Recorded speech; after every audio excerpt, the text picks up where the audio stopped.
10.2 समतल दर्पण पर बिंदु वस्तु का प्रतिबिंब बनना।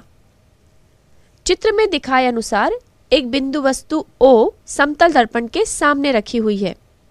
वस्तु O से कुछ प्रकाश की किरणें दर्पण पर पड़कर परावर्तित हो जाती हैं। जब हम दर्पण में देखते हैं तो ऐसा लगता है कि परावर्तित किरणें बिंदु I से आ रही हैं, अर्थात बिंदु I बिंदु O का प्रतिबिंब है। जब हमारी आंखों को आभास होता है कि प्रकाश किरणें एक बिंदु से आ रही हैं, जबकि वास्तव में प्रकाश किरणें उस बिंदु से नहीं आ रही होती हैं, तब ऐसे बिंदु को आभासी बिंदु कहते हैं और इस प्रकार से बनने वाले प्रतिबिंब को आभासी प्रतिबिंब कहते हैं। इस प्रकार का प्रतिबिंब आभासी प्रतिबिंब होता है। यह दर्पण पर परावर्तन पश्चात फैली हुई किरणों को दर्पण के पीछे की तरफ बढ़ाकर एक बिंदु पर मिलाने से बनता है। आंखों द्वारा ग्रहण की गई प्रकाश की परावर्तित किरण दर्पण के पीछे किसी बिंदु से उत्पन्न होती प्रतीत होती है। प्रतिबिंब I उतनी ही दूरी पर नजर आता है जितनी दूरी पर वस्तु O है। इसको हम ज्यामिति द्वारा भी सिद्ध कर सकते हैं। 10.2.1 समतल दर्पण द्वारा बने आभासी प्रतिबिंब की दूरी।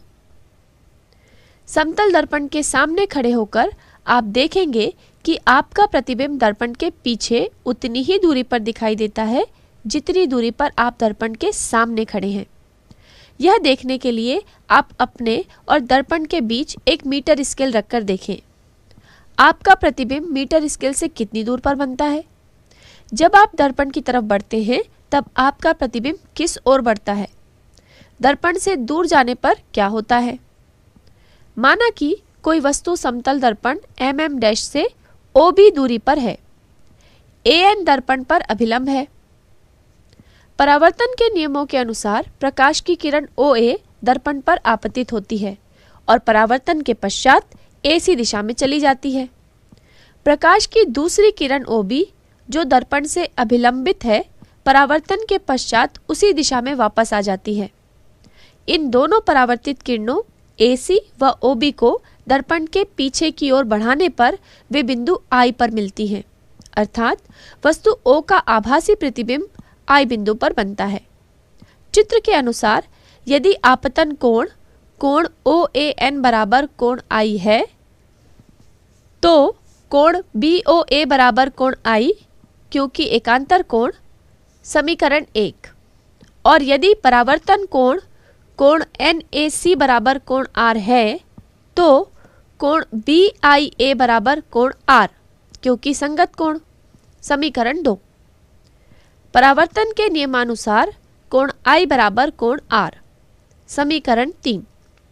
अतः समीकरण 1, 2 व 3 से त्रिभुज BOA और त्रिभुज BIA में कोण BOA बराबर कोण BIA, चूंकि कोण I बराबर कोण R, कोण OBA बराबर कोण IBA, चूंकि अभिलंब द्वारा 90 अंश बना।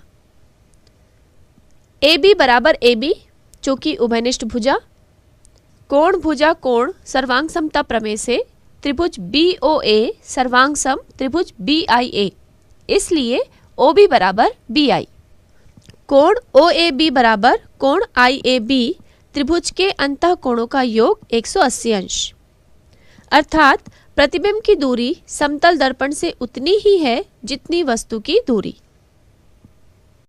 प्रश्न 2। यदि कोई वस्तु समतल दर्पण से 30 सेंटीमीटर की दूरी पर स्थित है, तब समतल दर्पण द्वारा बनने वाले प्रतिबिंब की वस्तु से कुल दूरी ज्ञात कीजिए। हल। प्रश्न में दिया गया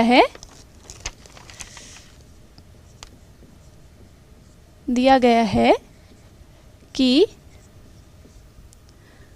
वस्तु की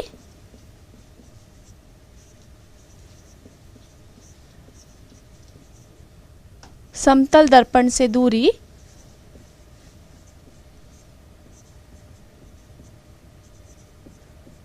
बराबर कितनी है? 30 सेंटीमीटर।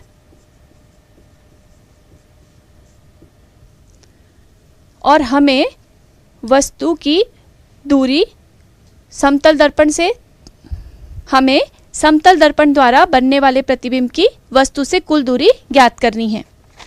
हम जानते हैं कि वस्तु का प्रतिबिंब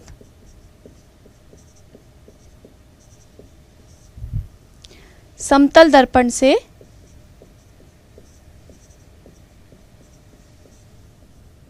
उतनी ही दूरी पर बनता है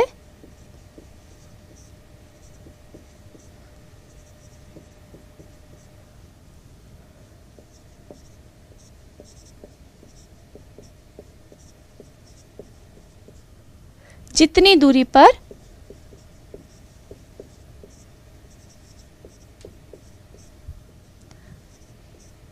समतल दर्पण से दूर वस्तु रखी गई है।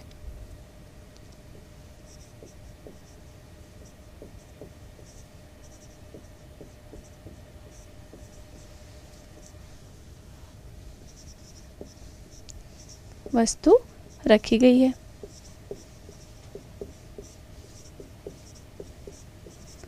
और यहाँ पर हमने देखा कि वस्तु जो है वो समतल दर्पण से कितनी दूर रखी गई है, 30 सेंटीमीटर। अतः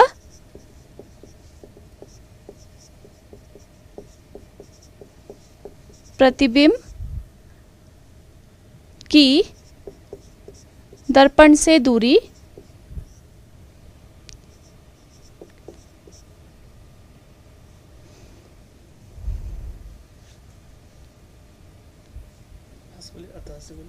अतः प्रतिबिंब की दर्पण से दूरी वो बराबर भी कितना हो जाएगा, 30 सेंटीमीटर। तो अब हम वस्तु से प्रतिबिंब की दूरी ज्ञात कर सकते हैं।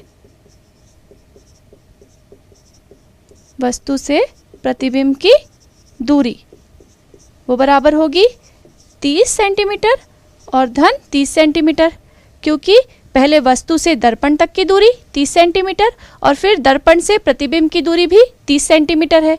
तो वस्तु से प्रतिबिंब तक की कुल दूरी होगी 30 धन 30 यानी कि 60 सेंटीमीटर। इस प्रकार प्रश्न हल हुआ।